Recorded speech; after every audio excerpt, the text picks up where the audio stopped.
Itago niyo na lang po ako sa pangalang Emily. Taga-Aurora ako at 30 years old na ngayon. Ako po ay anak sa pagkadalaga ng mama ko. Nung nabuntis siya, hindi siya pinanagutan ng tunay kong ama dahil nag-aaral pa raw ito noon. Sa kabila ng lahat, may isang lalaking tumayo bilang ama ko, si Tito Ramon, ang lalaking pinakasalan ng mama ko. Dating magkatrabaho sila sa isang panaderya sa Cabanatuan. Lumaki akong si Tito Ramon ang kinikilala kong tatay. Sa paningin ng lahat, mabuti siyang ama. Masipag, tahimik at maalaga. Sa totoo lang, mas ramdam ko pa nga noon na mas mahal niya ako kaysa sa dalawa kong nakababatang kapatid na lalaki. Bata pa lang ako, sanay na akong wala si mama sa bahay dahil isa siyang OFW sa Singapore. Si Tito Ramon naman ay tricycle driver. Habang wala si mama, siya ang naiiwan sa amin. Hindi naman siya nagbabaya sa panlabas na tingin. Siya ang nagluluto, naghahatid sa school, at nag-aalaga sa amin. Naalala ko pa, kahit 10 taong gulang na ako noon, siya pa rin ang nagpapaligo sa akin. Ang dahilan niya, para daw masigurong malinis ako. Sa murang isip ko, normal lang iyon. Tatay siya, anak ako. Wala akong alam na masama. Habang lumalaki ako, may mga nangyayari na hindi ko maintindihan. May mga kilos at hawak na akala ko noon ay parte lang ng pag-aalaga. Walang nagtatanong, walang naghihinala. Sa mata ng lahat, tunay niya akong anak. Bata pa lang ako, akala ko laro lang ang lahat. Hindi ko alam na mali. Hindi ko alam na hindi iyon dapat ginagawa sa isang bata. Habang tumatagal, nasanay ang katawan ko sa pakiramdam. At yun ang pinakamasakit tanggapin. Dahil hindi ko alam kung paano tumanggi o kung bakit ko hinahayaan. Noong 11 taong gulang ako, doon ko unang naramdaman ng sakit. Hindi lang sa katawan, kundi sa loob. Paglipas ng mga araw, paulit-ulit na lang. Hanggang sa naging normal. Hanggang sa natutunan ko na lang manahimik. Pagsapit ko ng high school, nagbago siya sa paningin ng iba. Masyado siyang protective. Hatid sundo kahit saan. Sinusundan pa ako minsan sa bahay ng mga kaklase ko kapag may project. Akala ng lahat, mabuting ama lang siya.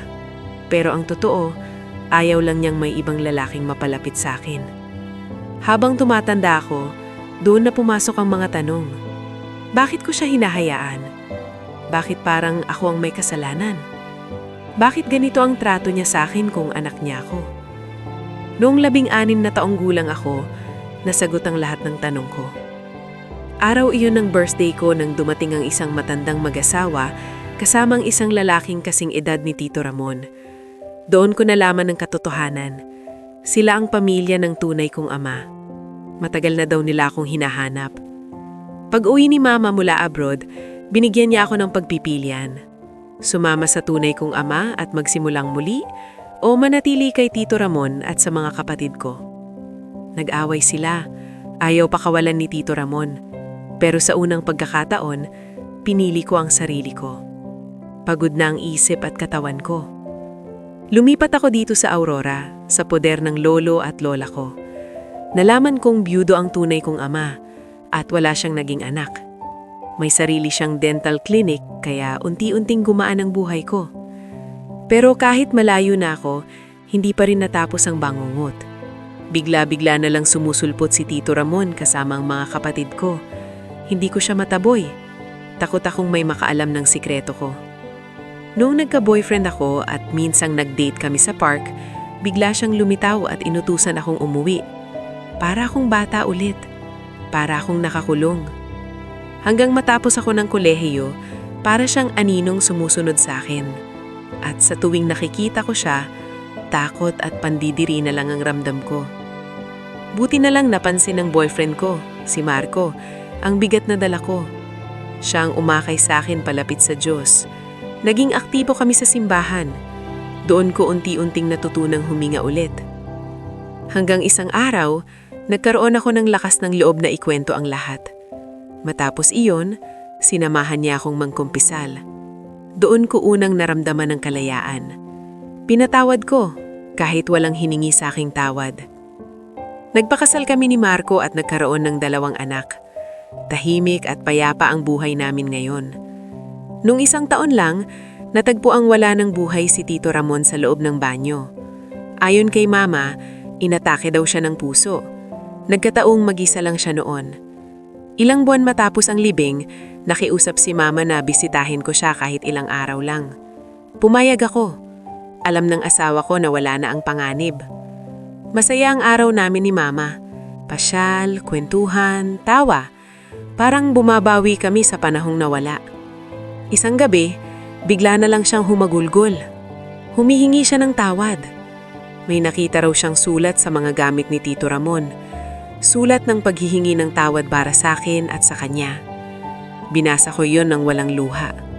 Hindi ako umiyak. Parang may nabunot lang na bigat sa dibdib ko. Pinatawad ko si Mama. Wala siyang kasalanan. Nagtrabaho lang siya para sa amin. Nagtiwala lang siya sa maling tao.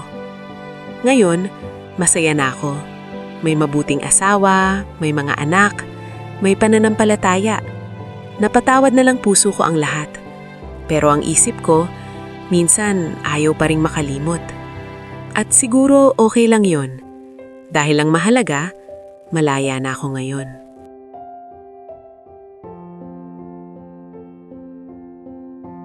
Ako po si Alma, 55 years old, dating OFW. Nagtrabaho po ako sa Middle East at Hong Kong mula pa noong 1994. May asawa po ako noon, si Rogelio, 2 taon na mas matanda sa akin. Babaero, manginginom, sabungero, at tambay. Kami po ay nakatira noon sa Quezon Province. 2 po ang anak naming lalaki. Ako ang nagtaguyod sa kanila. Ako ang nagpakain, nag-aral at nagtiis. Si Rogelio, madalas wala. Kapag andyan siya, sakit lang ng ulo ang dala. Bago ako mag-abroad, madalas niya po akong saktan. Ilang beses ko rin siyang nahuli na may ibang babae. Pero bilang isang asawa at ina na gustong buo ang pamilya, paulit-ulit ko siyang pinatawad. Dumating sa punto na wala na talaga kaming makain ng maayos. Kaya kahit masakit sa loob, nagdesisyon akong mangibang bansa. Habang nasa abroad ako, maraming balita ang dumarating tungkol sa pambabae niya. Pero tuwing umuuwi ako ng Pilipinas, nagkakaayos pa rin kami. Umaasa pa rin ako noon. Taong 2005, tuluyan na kaming naghiwalay. Umuwi ako pero hindi na siya bumalik sa bahay. Ang sabi ng mga kamag-anak, may nabuntis daw siyang babae at sumama na sa Bicol. Nagtrabaho ako sa Hong Kong pagkatapos nun. Mas gumaan ang buhay namin ng mga anak ko. Unti-unti silang nakatapos ng pag-aaral. Pareho silang naging engineer. Nakatulong na rin sila sa akin kaya tumigil na ako sa pag-abroad at nagtayo na lang ng maliit na negosyo. Akala ko tapos na ang lahat.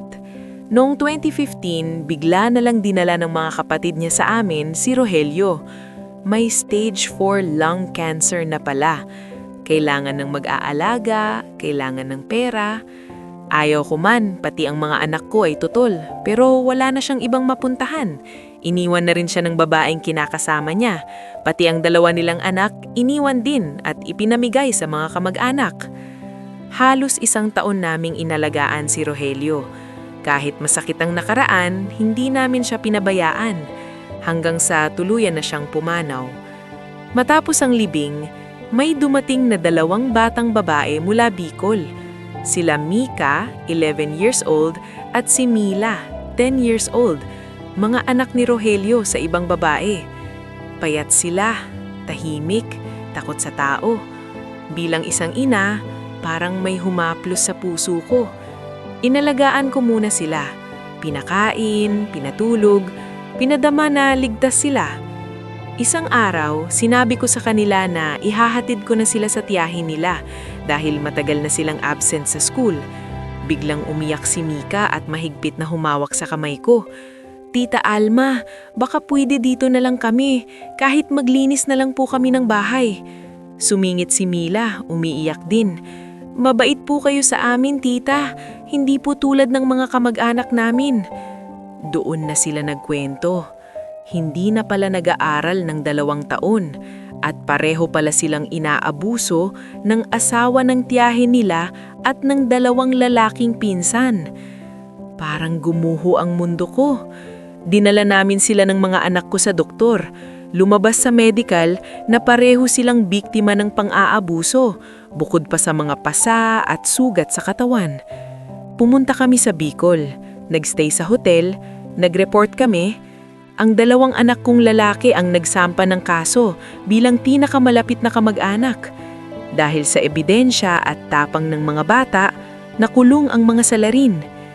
Inuwi namin si Mika at Mila sa Quezon. Kami na ang nag-aalaga, kami na ang nagpaaral, tinuring naming tunay na pamilya. Mabilis ang panahon. Taong 2023, grade 11 na si Mika at grade 10 na si Mila. Isang araw, bigla na lang dumating ang nanay nila. Galing daw sa Taiwan. Kukunin na raw niya ang mga anak niya. Sa totoo lang, parang ang sarap maggalit. Ngayong maayos na ang mga bata, saka siya magpapakita matapos ng 8 taon. Ayaw nang sumama sa kanya ang mga bata. Paulit-ulit siyang nag-eskandalo sa bahay at sa eskwelahan. Hanggang isang araw, nakipagsettle siya. Humingi ng 200,000 pesos kapalit ng pananahimik. Ayaw ko sana, pero ang mga anak kong lalaki gusto na lang ng katahimikan para sa mga kapatid nila, kaya nagbigay sila ng tig 100,000 pesos. Nung isang buwan lang, sabi ni Mika, may asawa na raw ulit ang nanay nila ayon sa Facebook. Hindi na ulit nagganggulo. Sana nga hindi na. Hindi ko po anak sina Mika at Mila. Pero mula nang mapunta sila sa akin, minahal ko na sila bilang sarili kong anak.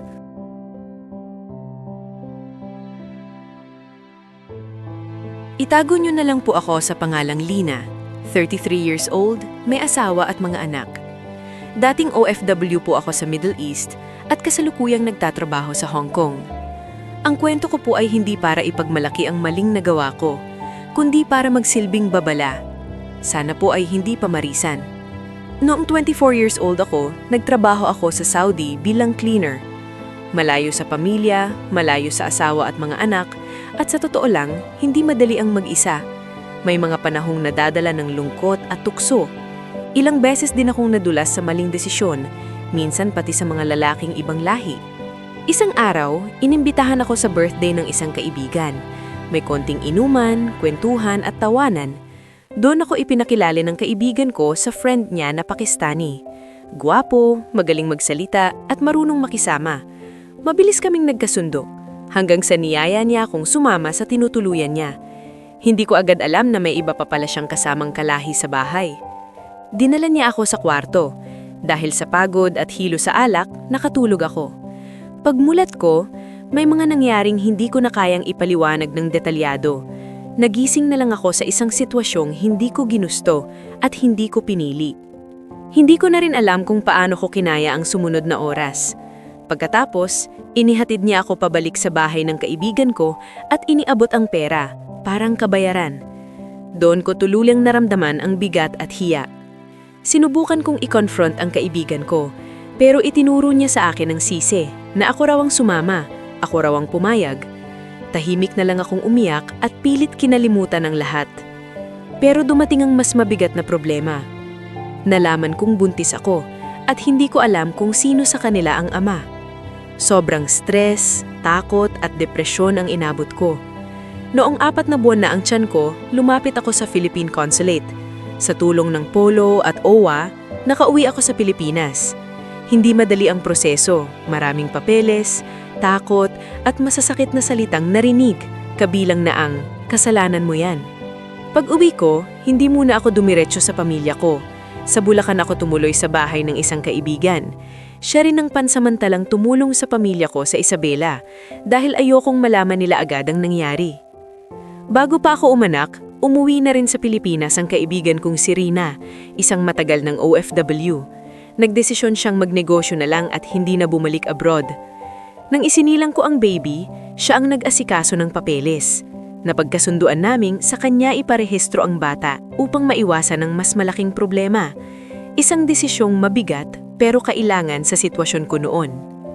Habang nagpapalakas ako, nag-apply naman ako bilang domestic helper sa Hong Kong.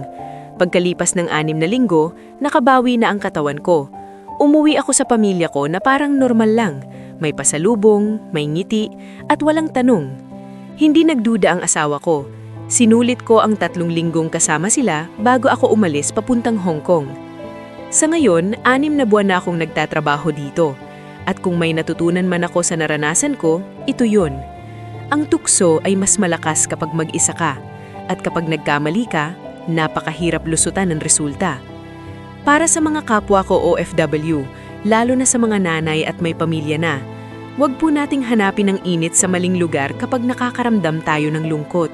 Hindi po ito solusyon. Mas marami itong dinadalang sugat, pisikal man o emosyonal. Nagsisisi ako. At sana, ang kwento ko ay magsilbing aral, hindi halimbawa.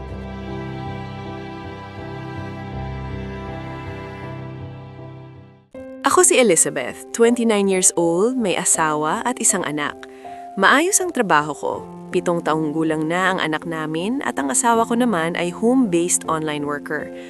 Noong 2023, nakiusap sa akin ng mama ko kung pwede munang tumira sa amin ang kapatid kong single mom. Ilang buwan pa lang noon ang baby niya. Pumayag ang asawa ko at pumayag din ako. Matagal na rin naman siyang nakatira sa amin dati. Ako pa nga ang nagpaaral sa kanya noon at siya ang nag-aalaga sa anak ko habang nag-aaral siya. Graduate na sana siya ng college pero huminto dahil nabuntis. Ayon sa kanya, hindi siya pinanagutan ng boyfriend niya kaya umuwi muna siya sa bahay ng parents namin. Dahil hindi rin siya kasundo ng isa naming kapatid, sa bahay ko na lang muna ulit siya tumira. Malaking tulong siya. Siya ang nagluluto, nag-aasikaso sa bahay at tumutulong sa pag-aalaga sa baby niya at sa mga gawain habang ako ay pagod sa trabaho at biyahe araw-araw.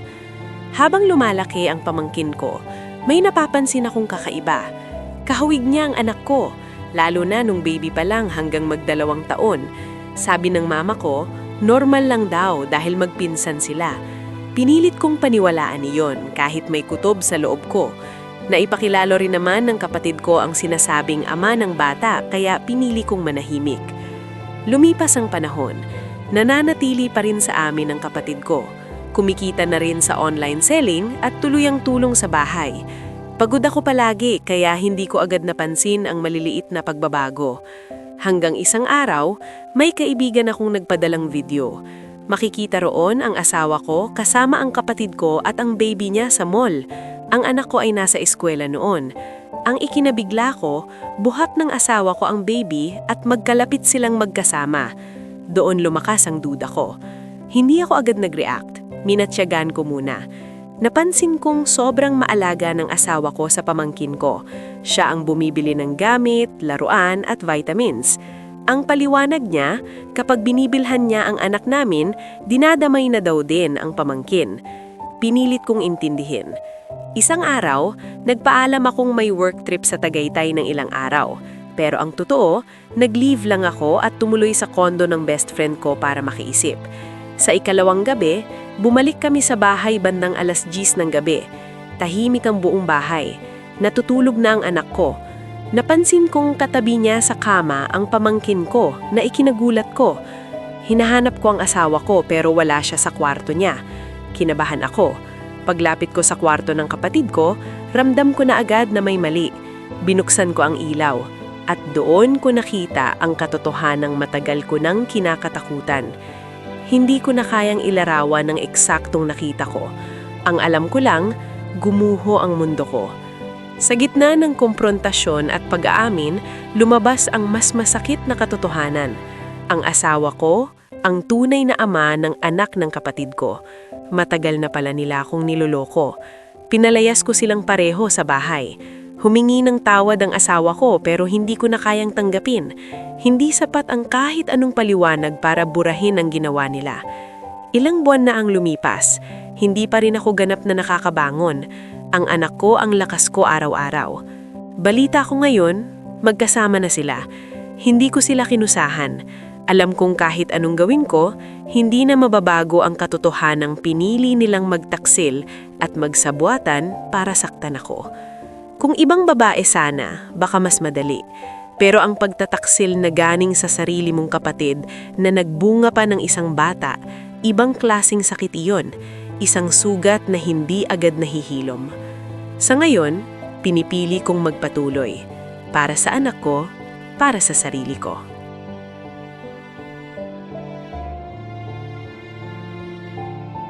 Ako si Rosalie, 26 years old. Hindi ako proud sa kwentong ikukwento ko. Hindi rin ako humihingi ng simpatya. Gusto ko lang nailabas. Gusto ko lang may makinig. Kasi kahit alam kong mali, minsan masarap pa ring alalahanin. May mahal siyang iba, asawa niya, pero ako ang hinahanap niya tuwing gabi. Nagsimula ang lahat sa trabaho. Si Nathan, supervisor namin. May itsura, may dating, at halatang sanay makuha ang gusto niya. Palaging may suot na wedding ring, hindi niya kilanman tinatanggal. Pero ako ang lagi niyang kasama sa late reports, overtime, at biglaang meetings. Ako ang kasabay niya sa business trips. Alam mo yung mga tingin na hindi sinasabi pero ramdam? Yung simpleng tutulungan kita na may tapik sa balikat na mas tumatagal kaysa dapat? Hanggang isang gabi sa Baguio, sabi nila overbooked daw ang hotel. Isang kwarto na lang ang available, isang kama, 2 taong parehong may alam sa mali. Wala pa kaming 5 minuto sa loob ng kwarto pero pareho na kaming tahimik. Malamig ang paligid pero mainit ang pakiramdam. Parang may bumibigat sa hangin. Lumapit siya sa akin. Lara, bulong niya habang dahan-dahang isinasara ang kortina. At ako, hindi na umatras. Hindi ko siya pinigilan nang hawakan niya ang bewang ko. Hindi ko siya sinaway nang dumampi ang kamay niya sa batok ko. At marahan niyang sinabi, "Gabi na, akin ka muna ngayon." Nang bagsak na ang mga suot namin sa sahig ng hotel na yon, kasabay din noon ang lahat ng prinsipyo ng matagal kong pinanghawakan. Ang halik niya, mabagal pero mapusok. Ang mga kamay niya, sanay, parang matagal ng uhaw. Bawat ungol niya sa tenga ko, unti-unting binubura ang natitirang katinuan ko. Isinandal niya ako sa malamig na salamin ng bintana. Sa labas, kita ang mga ilaw ng buong syudad. At sa sandaling iyon, ramdam ko ang sarap na hindi ko pa nararanasan kahit kailan. Simula noon, gabi-gabi na. Hindi na niya ako tinatago. Inaabot niya ako sa lunch break, inaangkin sa loob ng kosye. Minsan sa opisina, minsan pa nga sa mismong kwarto nilang mag-asawa kapag siguradong wala ang asawa niya. Alam kong mali. Alam kong kasalanan ng lahat ng ito. Pero sa bawat sandali na hinahawakan niya ako, doon ko nararamdaman ang kakaibang kaligayahan. Kasi kahit siya ang kasal sa papel, ako ang pinipili ng katawan niya gabi-gabi. Ako ang inuuna. Ako ang hinahanap. Ako ang priority niya. Pero ang tanong, hanggang kailan? Hanggang saan? Hindi ko alam.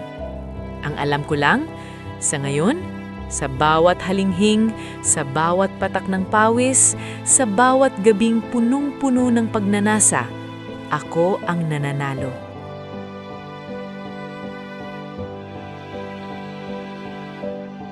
Maraming salamat sa pakikinig sa kwento ngayon.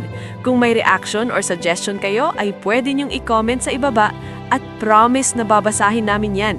Kung gusto mo pang makarinig ng mga kwentong kapupulutan ng aral at inspirasyon, huwag kalimutang mag-like, mag-subscribe at i-click ang notification bell para lagi kang updated.